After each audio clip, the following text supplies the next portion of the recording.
L'aménagement du territoire, l'urbanisme, deux sujets indissociablement liés et qui doivent effectivement faire montre d'un volontarisme affirmé de la municipalité pour, d'une part, corriger certaines erreurs du passé, mais aussi pour protéger la ville. C'est un peu le sens aussi d'un plan local d'urbanisme qui doit être un peu plus protecteur et qui doit permettre effectivement à la ville de conserver son cachet. Le constat, les observations en tout cas sur ce qui se passe, la situation trouvée aujourd'hui, Gabriella. Alors aujourd'hui, on a sur Saint-Brice un cœur de ville qui est dynamique de par la présence de certains commerces, notamment les brasseries, celle qui est à l'angle. Toutefois, on note quand même un état de vétusté assez avancé pour certains immeubles. Des immeubles qui sont très typiques de l'architecture historique de la ville, notamment le long de cette rue. Déjà, je pense qu'il faudrait penser à rénover ces bâtiments, y inscrire éventuellement des équipements dedans, les rénover, des logements sociaux éventuellement, puisque la ville de Saint-Brice est engagée à construire 60 logements par an. Donc effectivement, on peut envisager tout type de programme dans ces petits bâtiments qui aujourd'hui sont dans un état d'insalubrité assez avancé, puisqu'ils ont tous été étayés le long de la rue de Paris. À côté du Crédit Lyonnais, oui, effectivement. Exactement, ouais. Et même plus loin vers l'église. Tout à fait. Alors d'un point de vue urbain, on a également une ville qui est divisée en deux. Elle est traversée par la Nationale 1 qui divise la ville en deux parties. Donc le quartier historique d'un côté et de l'autre côté plutôt la partie plus récente, plus urbaine. Oui, parce que c'est une ville effectivement qui s'est créée petit à petit, et donc un quartier, un cœur historique dans bien des villes autour desquels se sont agrégés des quartiers. Il y a eu des programmes dans les années 60, 70, 80 et qui ont fait qu'effectivement lors de la création de ces quartiers, donc il n'a pas forcément eu cette idée que d'avoir à conserver une unité. Donc effectivement, l'idée ce serait d'effacer un peu cette idée des deux villes et de recréer des liens, de l'attraction de part et d'autre. Donc tout ça, ça peut aussi se faire par des créations d'équipements adaptés à la population en fonction de leurs besoins. Il y a aussi cette affaire des entrées de ville qui sont en soi qui sont à revoir, parce que les entrées de ville c'est important. Les entrées de ville sont extrêmement importantes. Elles permettent de valoriser la ville. Aujourd'hui, quand on arrive à Saint-Brice par le sud, donc la Nationale 1, on arrive sur une zone d'activité, des parcelles d'anciens vergers qui ne sont absolument pas exploitées, et puis des grandes surfaces, des commerces, des restaurants. Donc tout ça, c'est pas très attrayant, c'est pas très valorisant pour une ville. Et c'est un peu la même de l'autre côté, c'est-à-dire que quand on vient du nord, on a exactement la même problématique. Et donc l'idée, ce serait réellement de recréer deux entrées de ville et de profiter du coup de ces projets urbains à l'échelle des quartiers pour créer justement une nouvelle dynamique dans lesquelles on aura donc tout type de programmes, alors certainement des logements, développer aussi l'idée d'un écoquartier à l'entrée de ville. Oui. Ça aussi c'est une idée qui est très importante. Oui, parce que ce qu'il faut expliquer aussi, c'est que Saint-Brice donc s'est vu imposer sur 6 ans, sur la prochaine mandature d'ailleurs, la construction de 360 logements. 360 logements, c'est effectivement les fameux 60 logements par an. Alors construire, oui, mais pas n'importe où, pas n'importe comment. Ça aussi, ça fait partie aussi des choses sur lesquelles on réfléchit et sur lesquelles on travaille.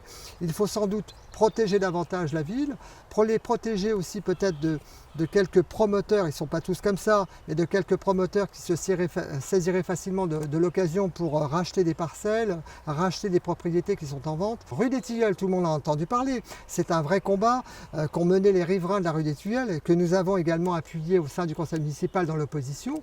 C'est un projet qui a été stoppé, le promoteur s'est retiré, mais rien ne nous dit que dans les mois, dans les années qui viennent, que faire reviennent sur le devant. Nous avons eu également un souci au niveau de l'avenue du Général de Gaulle, où là aussi il était question de monter des immeubles alors que juste à côté les gens sont en pavillon. Donc il y a effectivement des zones à protéger, on ne peut pas faire tout et n'importe quoi à Saint-Brice, c'est ce que nous effectivement pensons et je pense que nous avons raison de le penser puisque les habitants vont bien dans ce sens-là d'ailleurs. Oui, donc là aussi on est encore une fois dans le constat. Alors après les moyens existent, donc c'est mettre en place un PLU qui détermine clairement les zones sur lesquelles on peut créer du logement, du commerce, de l'activité.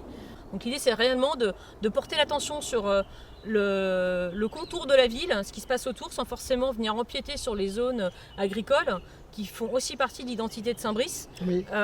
Puisqu'effectivement on peut constater qu'on a des vergers derrière nous, mais on a des vergers, on a également des champs.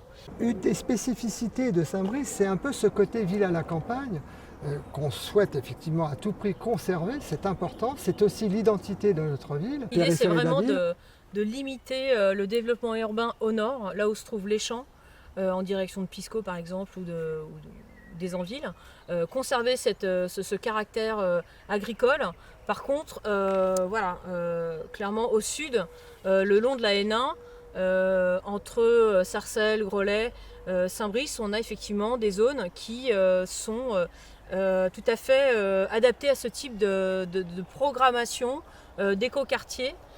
Puisque ce sont des terrains qui longent la voie ferrée, qui représentent à peu près 8 hectares et sur lesquels on peut largement construire, inscrire toute une politique du logement.